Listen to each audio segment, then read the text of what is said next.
नमस्कार। गूढ़ रहस्य ज्योतिष केंद्र में आपका हार्दिक स्वागत है, अभिनंदन है। प्रिय बंधुओं, आप सभी का हार्दिक धन्यवाद जिन्होंने कि मेरे इस YouTube चैनल को सब्सक्राइब किया, इसे शेयर किया, इसमें कमेंट छोड़े। अब आज मैं आपके सामने प्रस्तुत हुआ हूं कार्तिक मास राशिफल मेष से लेकर मीन पर्यंत। वैसे तो कार्तिक मास में बहुत सारे तीज त्योहार आएंगे और मेरा उसके लिए अलग से वीडियो होगा। दिवाली में भी कुछ समय टाइम जोन को लेकर के इस बार, जैसे कि आप देख रहे हैं, रक्षाबंधन में, जन्माष्टमी में, हर एक तीज त्योहार में कहीं ना कहीं कोई ना कोई समस्याएं रही है। पंचांग के विवादस्थ स्थितियां भी बनी रहती है। क्या दिवाली या धनतेरस, भाई दूज आदि में भी इस तरह का कुछ संशयात्मक स्थितियां भी निर्मित हो रही है। लेकिन आप मेरे इस YouTube चैनल को सब्सक्राइब करिए, बेल आइकन को ऑल पर क्लिक करिए, ताकि मेरी जब वीडियो अपलोड होगी उस तीज त्योहार से संबंधित, तो आप उसको देख सकते हैं, ताकि आप तक वो जानकारी प्राप्त हो। अधिक लोगों तक इसको पहुंचाने का प्रयास करें, आपकी बहुत मेहरबानी होगी। तो पहले खैर अभी इस वीडियो में मैं केवल राशिफल को लेकर के ही आपके सामने प्रस्तुत हुआ हूं। तो सबसे पहले बात करते हैं कि कार्तिक मास में ग्रहीय स्थिति क्या रहने वाली है। तो सूर्य देव आत्मा के कारक, पिता के कारक, एनर्जी के कारक, ऊर्जा के कारक, यह जो है सूर्य, जिसके धरती पर आते ही दिनचर्या प्रारंभ होती है और सृष्टि में जो है नई उमंग होती है, ऐसे सूर्य देव जो है वो कार्तिक मास में जाकर के वो नीचस्थ स्थिति में आ जाते हैं, अपनी तुला राशि में प्रवेश कर जाते हैं।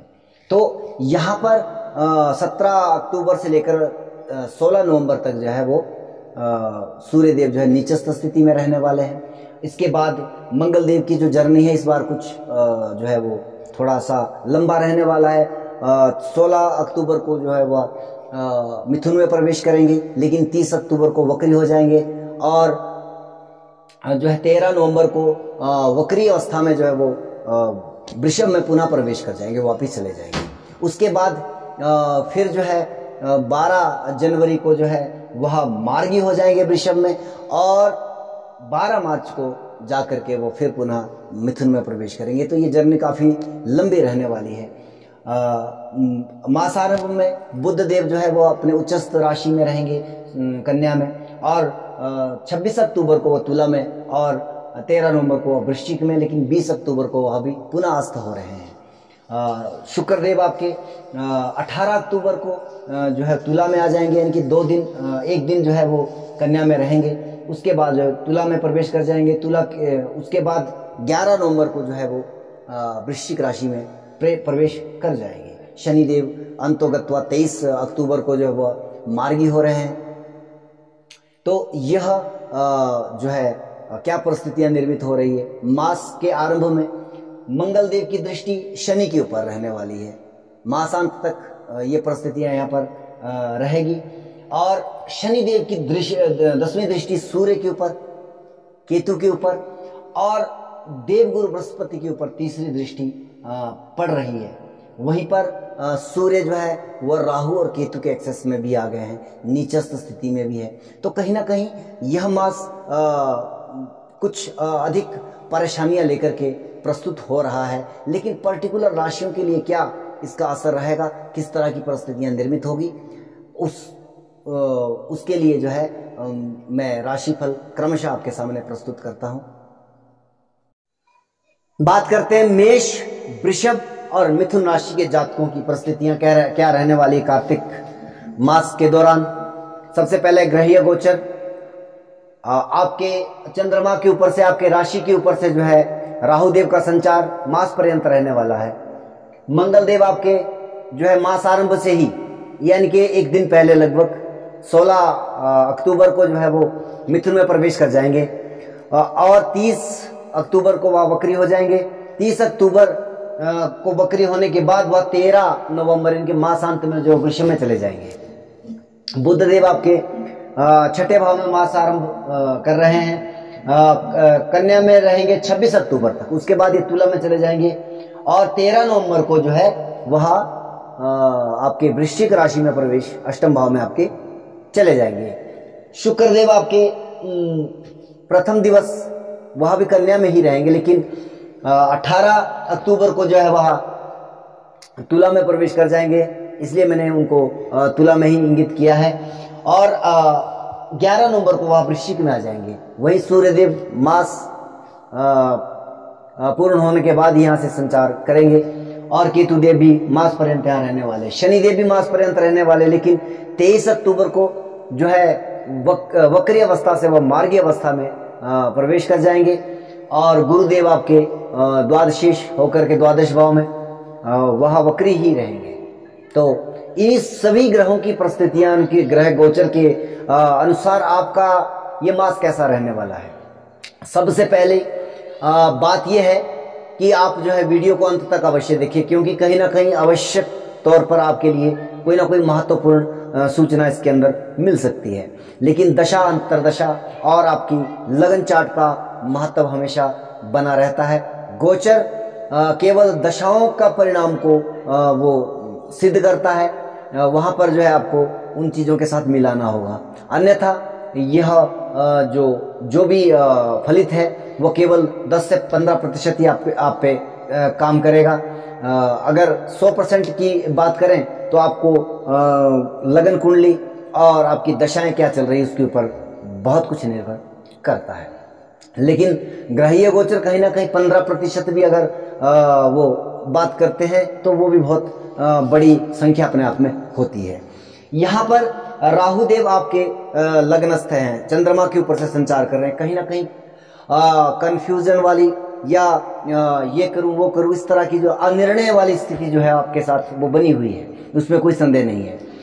वहीं पर आपके राशिश मंगल देव पराक्रम भाव में वहां के कारक भी हैं, तो कॉन्फिडेंस या वर्कलोड ये अधिक रहने वाला, मेहनत आपको अधिक करनी पड़ेगी, व्यर्थ की भाग दौड़ भी आपके ऊपर बनी रहेगी। लेकिन जब ये वक्री हो जाएंगे, इनके लग्नेश का बलवत वक्री ग्रह चेष्टा बली होता है, तो कहीं ना कहीं वो भी आपके लिए एक पॉजिटिविटी लेकर के आएगा, आपकी एनर्जी में और बढ़ोतरी होगी।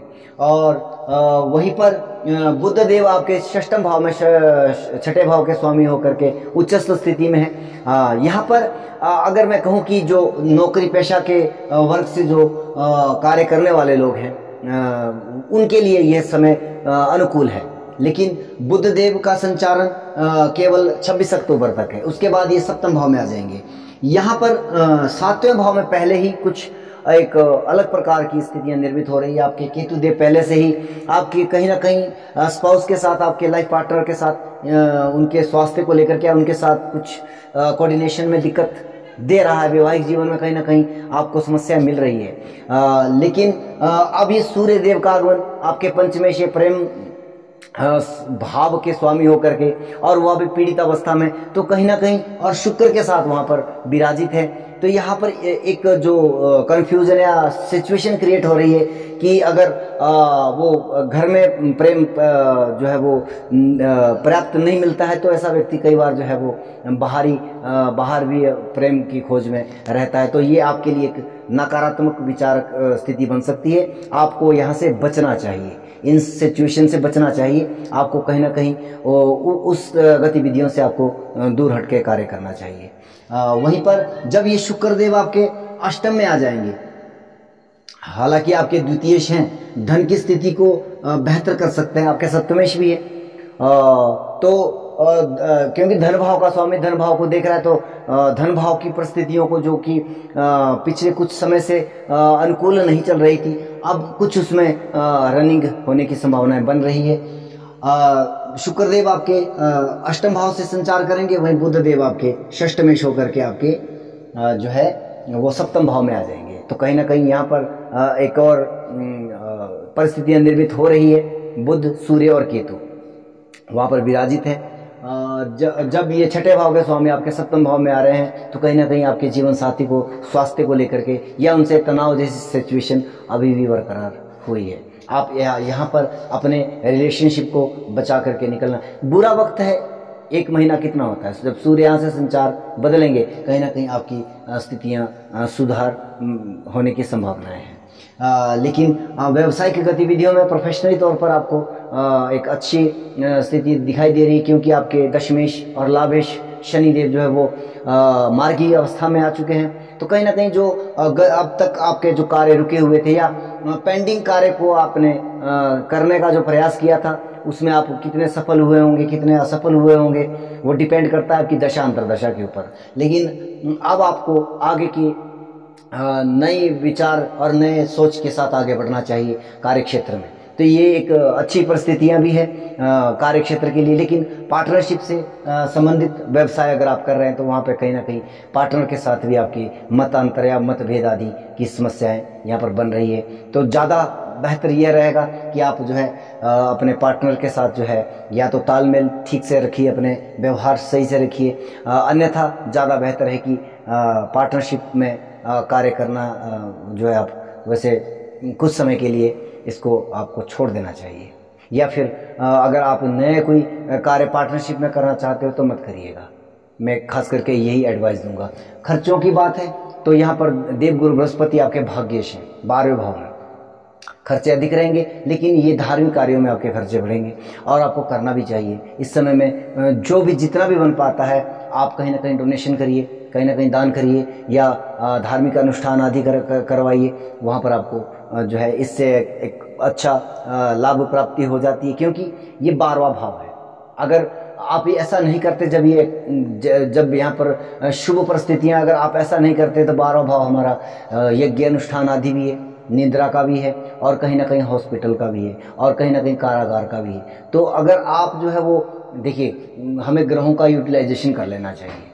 जो खर्चा दिखाई दे रहा है कि अगर वो अनावश्यक स्थितियों में जा रहा है, आपके रोग में जा रहा है, आपके हॉस्पिटलाइजेशन में जा रहा है या लड़ाई झगड़े कोर्ट कचहरी में जा रहा है, तो ज़्यादा बेहतर है कि उससे पहले ही आप अपना जो मुख है वो अगर अध्यात्म की तरफ बढ़ा करके वहाँ पर डोनेशन दें तो आपके जो है इस तरह की नकारात्मक सिचुएशन से भी आप बच करके निकल सकते हैं। और जो है इससे अधिक मैं आपके बारे में और नहीं कहना चाहूँगा। बात करेंगे वृषभ राशि की। अगर चंद्रमा आपके नेटल चार्ट में, आपके जन्म काल कुंडली में जो है वो नंबर 2 पर है तो आपकी वृषभ राशि है। आपका कैसा रहने वाला है कार्तिक मास, आइए इसको समझने का प्रयास करते हैं। आपके दूसरे भाव में मंगल देव का संचार रहेगा। 30 अक्टूबर को जो है वह वक्री हो जाएंगे और 13 नवंबर को मासांत में वह आपके चंद्रमा के ऊपर से संचार करेंगे। बुध देव आपके पंचमेश पंचम भाव से संचार रहेगा मास आरंभ में। और सूर्य केतु शुक्र जो है आपके 6ठे भाव से संचार कर रहे हैं। शनि देव आपके भाग्येश होकर के भाग्य स्थान से संचार कर रहे हैं और गुरुदेव आपके एकादशेश होकर के एकादश भाव से संचार कर रहे हैं। देखिए यहाँ पर 3 ग्रह है, स्वग्रही है बहुत, और आपके और एक इम्पोर्टेंट हाउसेज में विराजित है कहीं ना कहीं। लेकिन केंद्र भाव जब चंद्रमा जो है वृषभ में, सिंह में, वृश्चिक में या कुंभ में आएगा तब ये भरेगा। लेकिन जब ये इससे बाहर निकलेगा केंद्र भाव अगर खाली होते तो ऐसे व्यक्ति को एकांतवास अधिक प्रिय होता है और अपने खास करके जो करीबी रिश्तेदार होते हैं उनसे भी ऐसा व्यक्ति दूर रहने का विचार मन में उसके पनपता रहता है। लेकिन यहाँ पर कुछ स्थितियाँ बहुत बेहतर भी है। लेकिन यहाँ पर आपके पंचमेश इंटेलिजेंसी, शिक्षा, संतान के कारक संतान के भाव के स्वामी व उच्चस्थ स्थिति में है। शिक्षार्थियों के लिए यह समय बहुत ही महत्वपूर्ण है, चाहे वो प्राइमरी लेवल की शिक्षा ले रहे हो या उच्च स्तरीय शिक्षा ले रहे हो, क्योंकि वहाँ पर शनि देव भी स्वग्रही है और 23 अक्टूबर के बाद ये मार्गी हो जाएंगे। तो अब तक जो कहीं ना कहीं उच्च शिक्षा में या धार्मिक कृत्यों में, धार्मिक कार्यों में या भाग्य से कहीं ना कहीं ब्लॉकेज आ रही थी या रुकावट आ रही थी, अब इसकी डायरेक्शन शनिदेव की बदल गई है। मार्गी हो जाएंगे तो ये दशम भाव की तरफ अग्रसर हो गए। जब ये वक्री अवस्था में थे, पीछे की तरफ आ रहे थे, तो इनकी डायरेक्शन अष्टम भाव की तरफ थी। तो यहाँ पर थोड़ा सा ये समय आपके लिए काफ़ी क्रिटिकल रहा। लेकिन 23 अक्टूबर के बाद शनिदेव आपके मार्गी हो जाएंगे तो कहीं ना कहीं भाग्य के द्वारा आपको लाभ प्राप्ति, ये लाभेश आपके वक्री अवस्था में है। लेकिन यह एक महत्वपूर्ण बिंदु है, एकादश भाव में कोई भी ग्रह जो है अपना शुभ परिणाम ही प्रदान करता है। तो कहीं ना कहीं ये बहुत ही शानदार एक योग बन रहा है आपके लिए। लेकिन 6ठे भाव में सूर्य, शुक्र और केतु, यहाँ पर विपरीत राजयोग मैंने मेष राशि वालों के लिए क्यों नहीं कहा, क्योंकि वहां पर मैं एक पर्सनल लाइफ की बात कर रहा था, सप्तम भाव था, वहां पर जो है आपके वैवाहिक जीवन की बात होती, तो वहां पर विपरीत राजयोग या नीचभंग राजयोग, ऐसे राजयोगों का काम वहां पे नहीं होता है। राजयोग का मतलब होता है कहीं ना कहीं आप जो है आपके कार्य क्षेत्र में आप राज्य से या सरकारी तंत्र से कोई ना कोई जो भी आप कार्य करते हैं वहां से आपको लाभ प्राप्त होता है, ना केवल अपने व्यक्तिगत रिलेशनशिप में। वहां पर आपको हमेशा जो है नीच ग्रह से या ऐसे ऐसे तालमेल से, इस प्रकार के कॉम्बिनेशन से जो है वो नुकसान अधिक होता है। यहाँ पर छठा भाव है रोग ऋण शत्रु, हालांकि कहीं ना कहीं स्वास्थ्य की चिंता बनी रह सकती है, परंतु अगर आप नौकरी पेशा से संबंध रखते हैं तो प्रारंभ के समय में आपको थोड़ी सी समस्याओं के बाद जो है आपको यहाँ पर लाभ प्राप्ति की संभावना भी बन रही है। कोई ना कोई आपके लिए प्रमोशन जैसी सिचुएशन भी आपको क्रिएट हो सकती है। लेकिन शुक्र देव का संचार जो है वो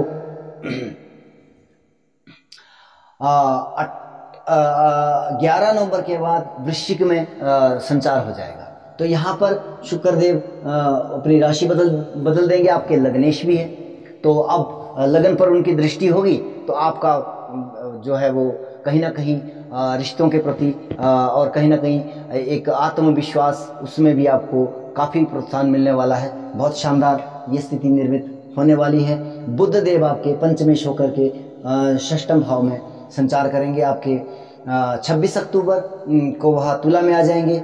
इसके बाद मासांत में 23 नवंबर को जो है वह भी वृश्चिक में आपके सप्तम भाव में आ जाएंगे। लेकिन यहाँ पर 26 अक्टूबर से और 13 नवंबर के बीच में जो टाइम पीरियड रहेगा कहीं ना कहीं छठे भाव में, और केतु और सूर्य के साथ, और सूर्य पीड़ित अवस्था में यहाँ पर है, तो कहीं ना कहीं यहाँ पर जो है आपके जो विचारी आपका जो इंटेलिजेंसी है, बौद्धिक क्षमता है, उसमें कहीं ना कहीं सेंध लगने वाली, आप कुछ गलत निर्णय भी ले सकते हैं। तो यहाँ पर आपको इतने समय के लिए बचना होगा, और माता के स्वास्थ्य का भी आपको थोड़ा सा यहाँ पर चिंतन करना होगा, क्योंकि चतुर्थेश सूर्य आपके जो है केतु के साथ जो है पीड़ित अवस्था में और नीचस्थ स्थिति में है।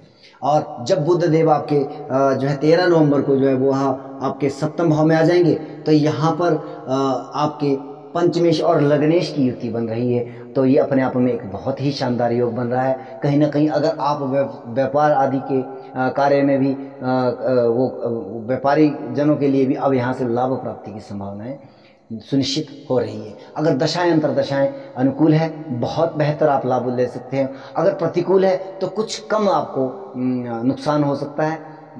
भाग्येश भाग्यस्थान में भाग्य के द्वारा आपको लाभ प्राप्ति हो रही है, और लाभेश आपके गुरुदेव है। लेकिन द्वादश भाव में राहुदेव का संचार कहीं ना कहीं आपको नींद से रिलेटेड समस्या, ये मैं आपको बहुत हर महीने ये बात आपको अवश्य बताता हूँ। मैं यहाँ पर कोर्ट कचहरी हॉस्पिटलाइजेशन ऐसी बातें नहीं करता हूँ, क्योंकि वो बहुत बड़ा एक उसके लिए कुंडली में खराब होना या उसमें कुयोग होना या उसकी दशा उस लेवल पे होनी चाहिए, तब जाके ये परिस्थितियां निर्मित होती है। अन्यथा मैं यहाँ पर एक ही बात कहूँगा, क्योंकि राहु एक बुद्धि तत्व ग्रह है, और सप्तम भाव 12वां भाव हमारा शैया सुख है, और बुद्धि का जब वो चला रहता है, उधेड़ बुन जो चलती है, वो कहीं ना कहीं आपकी नींद को डिस्टर्ब करती है। और मैं इससे अधिक इसके बारे में आपके लिए प्रेडिक्शन नहीं कर सकता।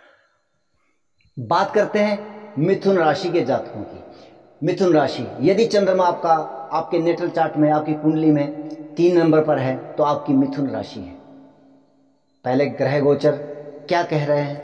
मंगल देव आपके लाभेश, आपके षष्ठमेश, आपके त्रिशडाय लॉर्ड लगन से संचार कर रहे हैं, राशि के ऊपर से संचार कर रहे हैं। लेकिन एक बेहतर स्थिति क्या बन रही है कि आपके बुध देव जो आपके लग्नेश है, आपके राशिश हैं, वह उच्चस्थ स्थिति में चतुर्थ भाव से संचारित हो रहे हैं। पंचम भाव में सूर्य केतु और शुक्र की युति, आपके अष्टम भाव में भाग्य शनि की संचार, और जो है दशम भाव में आपके गुरुदेव, आपके दशमेश और सप्तमेश, राहुदेव आपके एकादश भाव में। हाँ, यहाँ पर कुछ अच्छा, कुछ मीठा, कुछ खट्टा, इस तरह की स्थिति बन रही है, लेकिन दशा अंतरदशाएं बहुत महत्वपूर्ण रखती है। एक तो सबसे बड़ी बात है कि आपके रोगेश, लाभेश भी है, रोगेश भी है, आपके लगन से संचार कर रहे हैं। तो कहीं ना कहीं आपको स्वास्थ्य को लेकर के आपको क्रोध अधिक रहने की संभावना है, संचारित होने की संभावना है। आपको क्रोध में जो है वो जो एक जल्दबाजी वाली प्रवृत्ति को भी आपको परित्याग करना होगा। अगर आप पहले से ही बहुत जल्दबाजी करने वाले व्यक्ति है, वो स्पीड और बढ़ने वाली है, तो कहीं ना कहीं आपको वहाँ से बचना होगा। मंगल देव आपके संचार कर रहे हैं। 30 अक्टूबर को ये वक्री हो जाएंगे और ज़्यादा पावरफुल हो जाएंगे, तो यहाँ पर समस्या और बढ़ सकती है। तो आपको यहाँ पर थोड़ा सा समझना होगा। आपको जल्दबाजी में ना तो कोई निर्णय लेना है और ना ही कोई कार्य करना है, अन्यथा आपका निर्णय गलत भी साबित हो सकता है। उसके पीछे बहुत सारे और कारण हैं, क्योंकि आपकी बौद्धिक क्षमता सूर्य और केतु यहाँ पर संचारित हो रहे हैं। शुक्रदेव भी वहाँ पर है, लेकिन केतु, राहु केतु जब भी किसी ग्रह के साथ बैठते हैं, उनकी सारी एनर्जी उनके पास होती है, तो वो खुद स्वयं काम नहीं कर सकते। स्वराशि के शुक्रदेव है, पड़े रहो, कोई कार्य विशेष यहाँ पर नहीं हो सकता है। तो बौद्धिक क्षमता पे आपको भारी भरकम जो है वो वजन यहाँ पर दिखाई देगा। कहीं ना कहीं आप निर्णय गलत ले सकते हो, इसलिए इस महीने खास करके आपको निर्णय बहुत सोच समझ के लेना है। दशांतर दशाएं ठीक चल रही है, फिर भी आपको ऐसा करना है। बुध देव आपके संचालित हैं चतुर्थ भाव में उच्च स्थिति में, एक बहुत शानदार स्थितियां निर्मित हो रही है। लग्नेश का या राशिश का आपका उच्च स्थिति में बलवत अवस्था में होना, कहीं ना कहीं आपके जो नकारात्मक नकारात्मक अगर आप कोई निर्णय लेते हैं, तो ये कहीं ना कहीं आपको वहाँ पर रोकेंगे कि रुकिए, आप जरा ऐसा काम मत करिए। तो एक अपने आप में यहाँ पर एक शानदार परिस्थितियाँ निर्मित हो रही है। यहाँ पर बुध देव कन्या में केवल 26 अक्टूबर तक रहेंगे। उसके बाद बुध देव यहाँ पर आ जाएंगे पंचम भाव में, पंचम भाव में आ जाएंगे। और लेकिन यहाँ पर बुध देव जो है वो 20 अक्टूबर को जो है अस्त भी हो रहे हैं। तो कहीं ना कहीं आपके लग्नेश का अस्त होना, आपके राशिश का अस्त होना, आपके चतुर्थेश का अस्त होना कहीं ना कहीं सुखों में कमी कर सकता है। फिर मैं वही बात करूंगा कि अब आपको जो है थोड़ा सा 20 अक्टूबर के बाद जो है वो निर्णय लेने में बहुत विचार करना है, बहुत अध्ययन करके आप कोई भी निर्णय करें और फिर वो कार्य करें। शुक्रदेव भी यहाँ पर आपके 18 अक्टूबर को जो है 11 नवंबर को जो है शुक्रदेव आपके वह छठे भाव से संचार करेंगे। हालांकि पंचमेश शुक्र का छठे भाव में संचारण वैसे विशेष अच्छा तो नहीं कहा जाता है। कहीं ना कहीं ये एक नकारात्मक परिस्थितियां होती है, खास करके पुरुषों के लिए, क्योंकि वो सप्तम से द्वादश हो जाता है और वैवाहिक जीवन का कारक भी है। और दूसरा कारण ये है कि शुक्रदेव अपने से अगले भाव और अपने से अगला इनके अपने से दूसरा भाव और अपने से 10वां भाव को भी जागृत करता है। तो यहाँ पर दूसरा भाव, हालांकि सप्तम भाव हमारा मार्ग भाव भी होता है, तो कहीं ना कहीं यहाँ पर आपको हेल्थ वाइज समस्याएं रह सकती है। आप वहाँ पर सतर्क रहें स्वास्थ्य को लेकर के। और अष्टम भाव में आपके भाग्येश का, लेकिन 23 अक्टूबर के बाद वह मार्गी हो रहे हैं, तो कहीं ना कहीं अब उनका जो मूवमेंट है वो आपके भाग्य स्थान की तरफ हो रहा है। तो अब तक कहीं ना कहीं जो आपके रुकावटें आ रही थी, हालांकि अभी बहुत बेहतर तो मैं नहीं कहूँगा, लेकिन फिर भी कुछ ना कुछ गति आपके कार्य में आने वाली है। लेकिन दशमेश का वक्री अवस्था में, तो हालांकि बलवत अवस्था है, यहाँ पर आप कोई भी व्यावसायिक गतिविधियों में कोई भी कार्य जब करते हैं तो आप सोच समझ के कदम उठा रहे हैं, बिल्कुल फूंक के आप कदम उठा रहे हैं, क्योंकि दशमेश आपका वक्री अवस्था में उसकी रफ्तार थोड़ी कम है। तो ये जो है आपके लिए हद तक ये बेहतर परिस्थितियां हैं, लेकिन इस मास में आप कोई नया कार्य ना करें तो ज़्यादा बेहतर रहने वाला है। लाभ भाव में राहुदेव का संचारण, तो यह एकादश भाव में राहुदेव बहुत अच्छा कार्य कर रहे हैं। ये अपना आपको 100% लाभ देने की स्थिति में है। और इसके अलावा अगर दशाएं अंतरदशाएं आपकी अनुकूल चल रही है तो इतना ज़्यादा घबराने वाली सिचुएशन नहीं है, लेकिन अगर दशाएं अंतरदशाएं भी अनुकूल नहीं है तो कहीं ना कहीं आप हो सके तो जो आप नया कार्य क्यों करना चाहते हैं उसको आप जो स्थगित करें इस माह फिलहाल। तो इससे अधिक ना कहते हुए अपनी वाणी को विराम देता हूँ। जय सिया राम। वीडियो को अंत तक देखने के लिए हार्दिक धन्यवाद।